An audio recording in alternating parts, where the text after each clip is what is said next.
called Encountering God. And today we're going to look at the life of Moses. Now, Moses is a very different person than Jacob was. Remember, Jacob, his transition was almost instantaneous. His encounter with God, walked away with a limp, but his encounter with God changed Jacob and began to change him again and again. Now, Moses' encounter with God is going to be very different in that it's not going to be an instantaneous change. It's going to take some time. But when we get to hear about Moses in Hebrews, it's a very different picture than Moses' initial call, which is back in Exodus 3 and 4, which is where we're going to be today. We're going to be looking at chapter 3 and chapter 4. So let's begin by looking at the verse itself. Now Moses was tending the flock of Jethro, his father-in-law, the priest of Midian, and he led the flock to the far side of the wilderness and came to Oreb, mountain of God. And there was an angel of the Lord appeared to him in flames and fire from within the bush.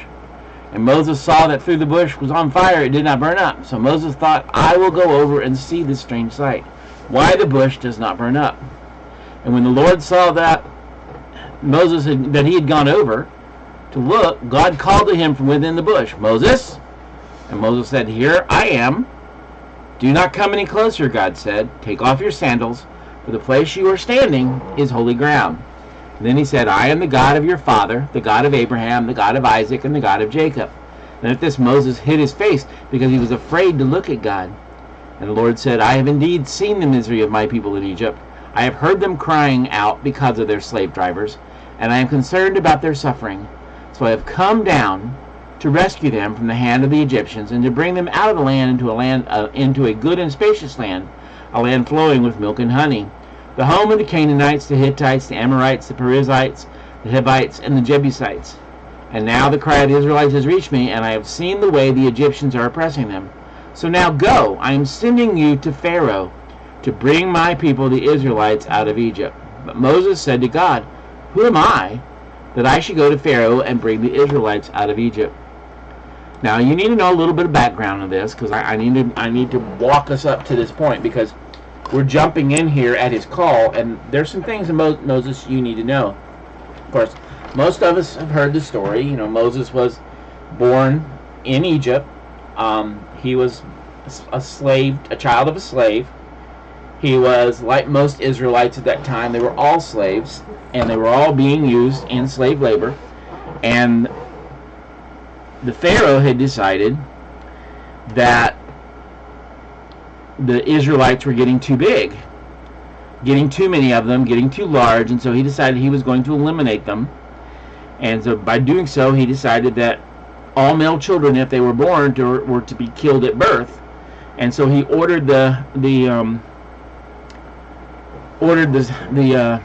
midwives to not allow baby boys to be born. And figured he'd eliminate the population and reduce it if there were no males.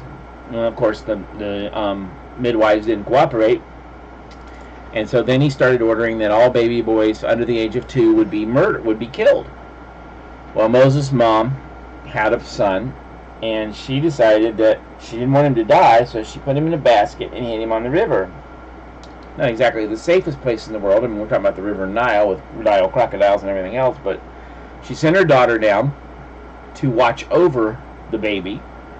And as the baby floated down the river, the princess, the daughter of the Pharaoh, not sure princess is the right title, but finds him, of course, and she decides that she's going to adopt him, so she draws him out of the water, which is where he gets the name Moses. Moses means drawn out of the water. That's all it means. And so she sees this Hebrew girl standing there, and she says, Do you know someone who can nursemaid this child? I need a nurse to watch over him and care for him and help raise him. And so the girl says, Of course I do. And so she went and got Moses' mom. And so Moses' mom was hired by the Pharaoh to watch over her own son and raise him. And she did. So Moses grows up. He becomes very powerful. He's an adopted son of the Pharaoh. Adopted grandson, I should say. And he becomes, his brother's going to be his oldest brother, the real son of the Pharaoh, will be the next Pharaoh. But Moses is still living a very wealthy, very privileged life. And One day he's out and he sees an Egyptian soldier beating a Hebrew slave, and he intervenes. He says, aha, I'll lead the revolt now. I'm going to jump in. And he kills the Egyptian, and of course, a couple days later, he hears the Hebrews talking about it, and be careful, there's Moses. He might kill us like he did the soldier, and he realized word had gotten out, and so he took a run for it, and he ran into the wilderness of Midian, where he had been herding sheep for the last 40 years. Now, since he tried to do it on his own, he wasn't waiting on God to tell him, so after he kills the Egyptian, he runs, and he's hiding in Midian, and he spends the next 40 years as a shepherd. And now Moses is 80 years old. He's an old man with the events of Exodus chapter 3 happen. He has spent the last 40 years thinking he's a failure. He's received the best education. He was a member of the most powerful and wealthy family in the world. He had been trained and prepared to be a leader of nations. But his efforts to free the Israelites was a huge failure, and he had run for his life. For 40 years, he was no longer a royal prince. He was no longer led armies of men. He is now the leader of a flock of sheep. He no longer has wealth and power. Instead, he's become a simple man living a quiet life in the countryside. He's given up those thoughts of grandeur. He's content. He's comfortable. After all, he's 80 years old. He's probably thinking, I can take it easy and retire soon. And then he sees this bush on fire but not burning up. So Moses goes to check it out. God calls out to him, it's time to deliver the people of Israel out of slavery. Moses, go. God reaches out and calls you into action. Wouldn't you be excited? Well, to be honest with you, Moses wasn't. See, Moses encounters God. He's not excited. He's excited that he's going to free the slaves, but no, God, not me. Maybe the world doesn't see much of us because we're hiding out like Moses and making excuses instead of jumping when God calls us. Faith without works is dead, according to James. Let's look at Moses' 5 excuses. So in the first excuse Moses gives, he basically tells God he's the wrong guy for the job. Oh no, God, you don't know me. I'm not the right person. He feels like he's not qualified to do what God is calling him to do. Look at the verse 11 again. But Moses said to God, who am I that I should go to Pharaoh and bring the Israelites out of Egypt? He didn't feel he was up to the challenge. I mean, that wasn't the case 40 years earlier when he tried to do it on his own power. But now after 40 years of chasing sheep around the desert, he feels that being Israel's deliverer is just too much of him. He knows he'll fail again. People of Israel have already rejected him. He's now just a tired old man. How could Moses slowly take on a huge task? The Bible doesn't say specifically, but I can imagine Moses thinking something like, God, I'm just a simple country shepherd. You should have called me 40 years ago. I was qualified for the job back then, but now I'm just an old, tired nobody. And I'm comfortable. And I don't want to get out of my comfort zone. Let me ask you a question. Do you think God gets more glory when he works through an unqualified nobody or when he works through a highly qualified person that everyone expects to succeed? Do you think God gets more glory when a multi-million-dollar megachurch sends missionaries around the world? Or when a little bitty church sends missionaries around the world? Do you think God is glorified more from the gifts that come from someone's excess than they have no need, than from the widow's mite, who was already in need but gave all she had anyway? Okay. God's answer to Moses is in verse 12. He said, but I will be with you, and this shall be the sign of you, that I have sent you. When you have brought the people out of Egypt, you shall see you serve God on this mountain.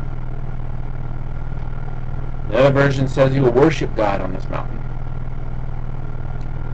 See, God doesn't say, okay, go back, work your way back into the political structure, work his way through the ranks and get his reputation built back up so he could have a shot at an audience with Pharaoh. He doesn't tell him that his problem is low self-esteem. You just need to believe in yourself. He just needs to pick himself up by his bootstraps and carry himself with an air of confidence. See, the question really wasn't, who am I? It really shouldn't have been that wasn't really the right question. What he should have asked is, who is God? That was the proper question. God's identity is more important than who Moses is. It doesn't matter what God has called you to do. If God calls you, he goes with you. No matter how impossible the task may seem, you can do it if you just trust who God is. When we know who God is with, that God is with us, we can go forward confidently to do his will. Have you sensed God calling you into something? Maybe He's called you to serve, or maybe He's called you to lead, or maybe He's called you to teach, or maybe He's called you to share your faith.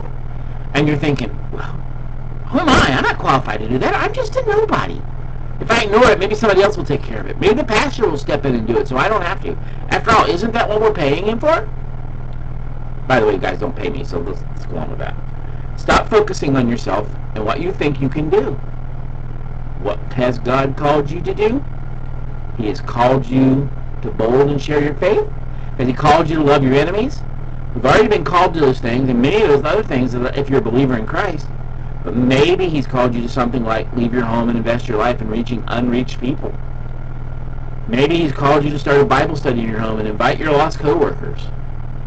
Whatever it may be, are you thinking God has laid something on your heart, but you're resisting because you don't feel qualified? I have news for you. God does not call the qualified. He qualifies the called. When God says He'll be with you, do you think He means it? Do you really trust Him? If you do whatever He asks of you, no matter what. But God, I'm not qualified. Sounds like a motorboat going across the river. But God. Oh, but God, I'm not qualified. But God, I can't do this. Oh, yes, I know. God says, no, I know. I didn't call you because you could do it. I called you because I can do it through you. And that's just it. That's what we get out of this. God says, I will be with you. That should be the simple solution for all. And as a sign, this is what's going to happen. But news for you folks, if God says go, He doesn't send you alone. He goes right along with you. We think, oh no, God's not going to leave. God's going to abandon me. God's going to leave me on my own. No, God doesn't do that. God's got it all planned out.